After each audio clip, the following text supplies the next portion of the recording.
Ya, pemirsa, kita masih dialog dengan Pak Alphonse Lumau, pengamat kepolisian. Pak Alphonse, kalau misalnya melihat dari video kekerasan yang dilakukan oleh Densus 88 itu bagaimana? Densus 88 sendiri ada untuk memberantas terorisme itu sendiri. Ya. Jadi kalau kita lihat sejarah lahirnya, kemudian kita lihat kondisi bagaimana bertumbuh dan menjamurnya aksi-aksi terorisme di Indonesia. Memang aksi terorisme merampas hak-hak warga negara, termasuk hak asasi manusia yang begitu besar. Tapi itu bukan berarti bahwa untuk memberantas harus juga dengan cara-cara yang tidak sesuai hukum. Cara-cara sesuai hukum, namun dalam koridor perlindungan terhadap hak asasi manusia. Memang sebuah kondisi dilematis, karena kita tidak berhadapan dengan orang-orang yang memang ramah terhadap hak asasi.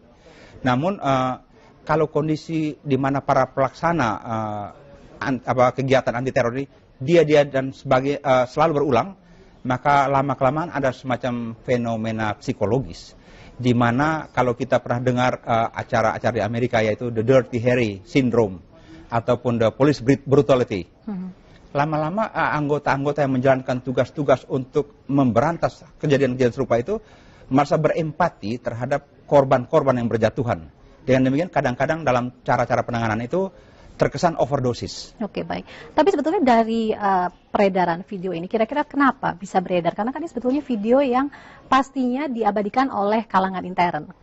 Kalau kita lihat daripada kondisi video ini, memang ada standar operation prosedur yang harus kita amati bersama. Karena kalau dilihat ini memang cenderung anggota-anggota yang ikut dalam kegiatan itu yang melakukan perekaman. Masalahnya sekarang bagaimana pengawasan dan bagaimana kalau disebut dengan acara pimpinan pasukan, sebelum sebuah kegiatan itu dilaksanakan, biasanya para pimpinan lapangan itu membriefing anggotanya, apa-apa yang harus dikerjakan, apa-apa yang boleh dikerjakan, dan apa-apa yang tidak perlu dikerjakan. Nah, ini menurut saya tingkat pengawasan dan pengendalian dari pimpinan lapangan yang bisa kita soroti bersama nantinya. Oke, Pak Alphonse, kalau kita lihat dari video yang cuplikannya tadi itu, sebetulnya Anda yakin tidak bahwa memang itu dilakukan oleh Densus 88?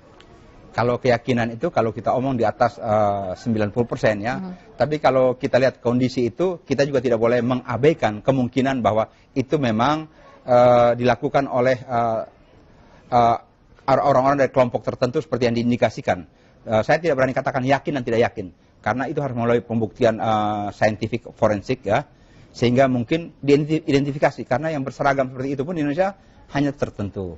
Berseragam, bersenjata, dan kegiatan atau langkah-langkah ditempuh sangat sistematis. Ya. Artinya bisa diidentifikasi, tapi kita tidak boleh pagi-pagi membuat kesimpulan. Tapi sebetulnya kalau misalnya Densus 88 dianggap sering melanggar HAM dan mengakibatkan ketakutan, itu bagaimana? Apakah ada protap tertentu yang memang dilanggar?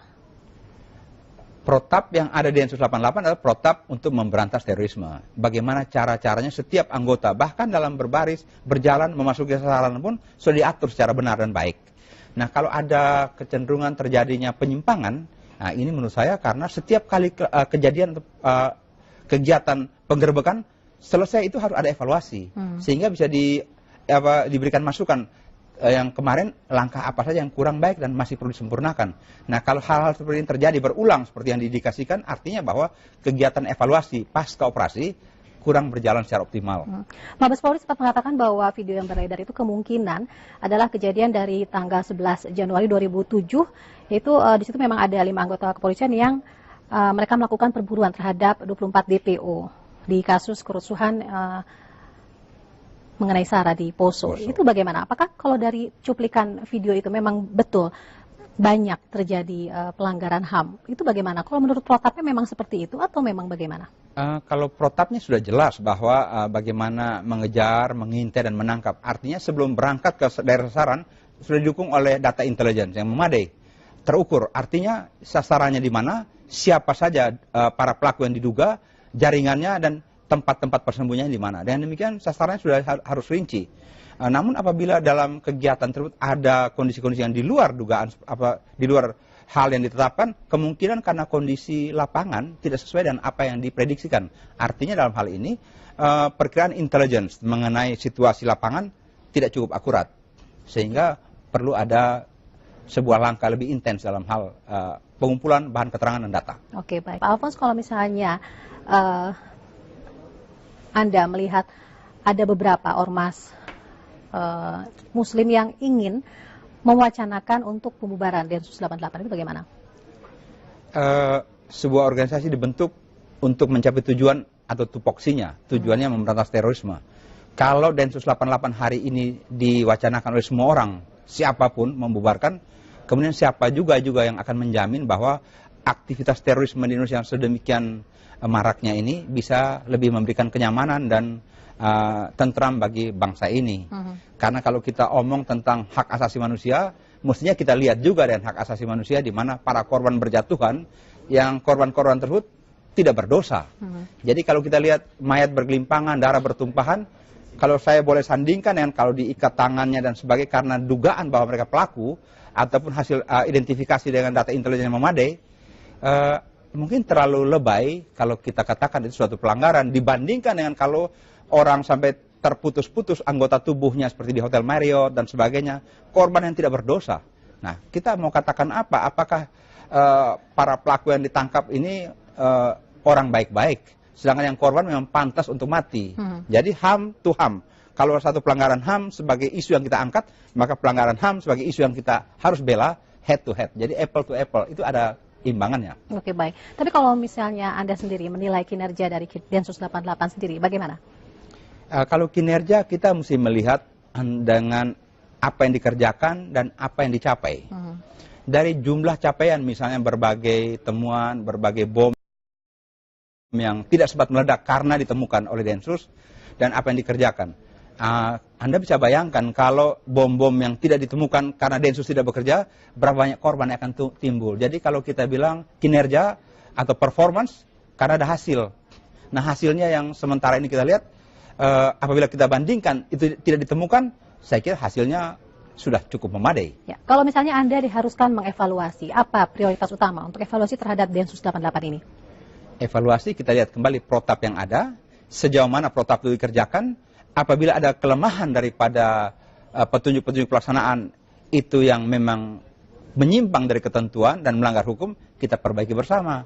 Jadi jangan sampai ada tikus di dalam rumah terus kita bakar rumah. Ini suatu pemikiran yang bodoh terhadap bangsa ini.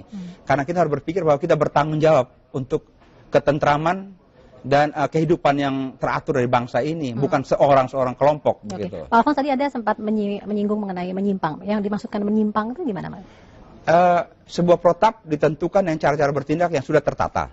Tapi menghadapi kondisi lapangan, taruhlah karena datang ada perlawanan dan sebagainya, maka ada tindakan-tindakan lapangan yang belum tentu 100% sesuai dengan petunjuk.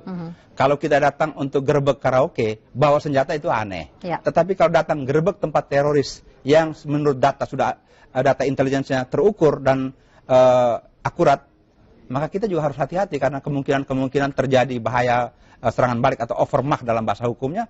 Kita juga tidak boleh underestimate. Jangan sampai seperti kemarin dikatakan di Irian terjadi penembakan, terus ya itu karena aparatnya tidur-tiduran. Bukan. Lawan yang kita hadapi itu bukan lawan yang bisa kita ajak bicara dengan kepala dingin. Oke, baik.